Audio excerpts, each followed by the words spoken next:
Souvent, pour les gens extérieurs au milieu, le poker est synonyme de triche, magouille et corruption en tout genre. Et ce n'est pas Nordine Bouya qui va les contredire. En janvier 2013, cet ancien joueur publie une vidéo qui va faire le buzz. On y voit 2 joueurs français en table finale d'un grand tournoi, en train de se livrer à des gestes suspects. D'après une grande partie de la communauté, la triche est manifeste. Nordine Bouya va plus loin. Pour lui, ce n'est qu'un exemple parmi d'autres. Le problème, c'est que la triche, dès qu'il y a un jeu d'argent, forcément, il y aura toujours des gens qui seront tentés par la triche. Et moi, j'ai toujours assimilé le poker à une drogue. Et qui dit drogue dit perte de contrôle et manque d'objectivité. Et forcément, il y aura toujours des gens qui seront prêts à tout pour gagner. Donc des cas de triche, il y en a eu beaucoup dans le poker. Il y a très peu d'affaires révélées, mais il y a plus d'affaires qui existent et qui ne seront jamais révélées, ça c'est sûr.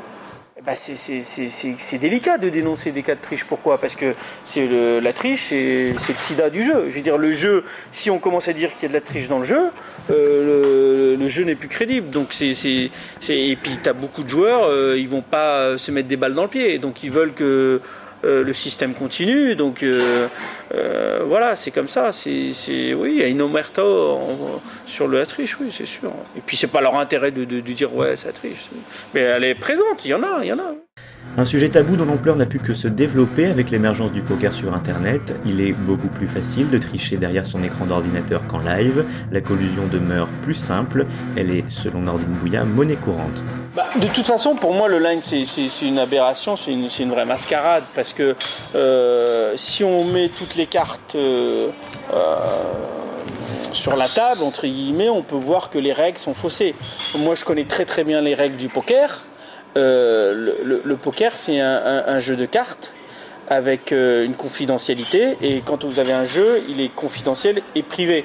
Et où je trouve le net est une vraie mascarade, c'est que le net ne garantit pas ça. Ne garantit pas. Parce que vous allez prendre le bon père de famille, il va venir, il va jouer après ses heures de travail, il va mettre sa carte bleue, il va faire une partie. Mais qui lui dit qu'il n'y a pas 4 petits gamins ou 4 petits malins qui sont à la même table et qui jouent en se donnant les indications sur leur carte? Forcément, il y a un avantage. Forcément que le gars, au final, sera toujours plumé.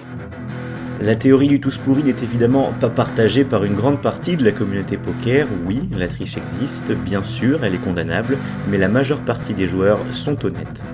Non, je pense que majoritairement, il n'y en a pas. Très majoritairement, il n'y en a pas. Très majoritairement. Non, mais vraiment. Non, mais il n'y a pas de risque zéro. Vous ne pouvez pas être à l'abri d'un cas de collusion online ou en live. Mais on est loin de l'image d'Épinal, du Far West et de la triche au poker. Enfin, aujourd'hui, on tend beaucoup plus vers un sport de haut niveau. Il y a des coachs sportifs, il y a des coachs mentaux, il y a des coachs alimentaires, il y a des techniques mathématiques. Voilà, on est quelque chose de beaucoup plus professionnel, beaucoup plus arithmétique qu'on l'était avant. Donc, quand il y a beaucoup d'argent, ça fait tourner la tête à des gens. Et c'est presque normal, j'ai envie de dire, que ce genre de choses arrive, que des joueurs oublient tout scrupule et tout esprit de sportif, d'équité, et tentent d'obtenir des avantages de manière illégale et à l'inverse du règlement. Mais ça reste très marginal. On n'a pas eu d'affaires, on a eu très peu d'affaires comme ça. C'est un peu la première grosse affaire comme ça qui éclate en France. Et c'est dommage pour l'image du poker, c'est dommage pour plein de choses. Mais moi j'essaie quand même de faire passer le message que ça reste quelque chose de très marginal, de très rare, et que ultimement les joueurs qui essayent se font attraper un jour ou l'autre. Si elle a beaucoup fait parler sur les forums spécialisés, l'affaire de triche révélée par Nordine Bouya n'a en revanche trouvé que très peu d'écho dans les médias, et beaucoup de joueurs professionnels ont tardé à réagir sur le sujet. La question se pose alors, est-on libre de dire tout ce qu'on veut dans un milieu où ce sont les annonceurs et les sponsors qui font vivre l'industrie ? Quand on est sponsorisé, on doit réfléchir à ce qu'on dit, parce qu'on n'engage pas que notre image, mais celle de notre sponsor, donc on ne peut pas tout dire et dire n'importe quoi. Donc on demande l'avis du PMU avant de se prononcer sur un sujet, ouais, c'est clair. Ils n'ont pas de contrôle, clairement. Et c'est pas qu'ils nous laissent une totale liberté d'expression, je vais être tout à fait honnête. On s'auto-censure, c'est-à-dire on fait attention parce qu'on est effectivement sur ce marché-là. On fait de l'information, mais on ne fait pas forcément de l'investigation. Je ne vais pas vous raconter de bobards, vous dire le contraire. Aujourd'hui, il n'y a pas de média poker totalement indépendant qui peut se permettre de dire tout. Les joueurs sponsorisés dépendent de leurs sponsors, les magazines dépendent des casinotiers, un manque d'indépendance flagrant qui peut poser problème au moment où le poker est miné par les affaires.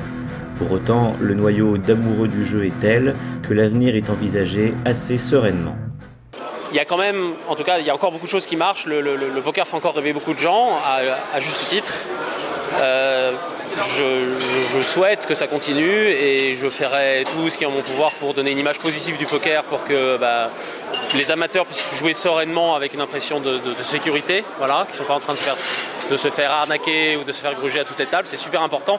Le poker, en tant que jeu d'argent, on repose sur la confiance. Quand on vient jouer en casino, en cercle ou dans un gros tournoi, on a besoin d'avoir la certitude que les choses sont bien faites, bien organisées dans les règles. Donc c'est pour ça que c'est très important que le milieu du poker dans son ensemble, que ce soit les organisateurs, les joueurs, les rooms online, les casinos, etc., que tout le monde travaille ensemble pour qu'on crée un environnement qui soit sain et qui soit sûr, pour que les joueurs amateurs puissent continuer à rêver, voilà, et à venir participer, et que les meilleurs d'entre eux gagnent, et que ça fasse un effet d'entraînement. C'est ce qui se passe depuis le début. Ça serait dommage que ça soit freiné dans son élan par des affaires comme ça qui restent marginales.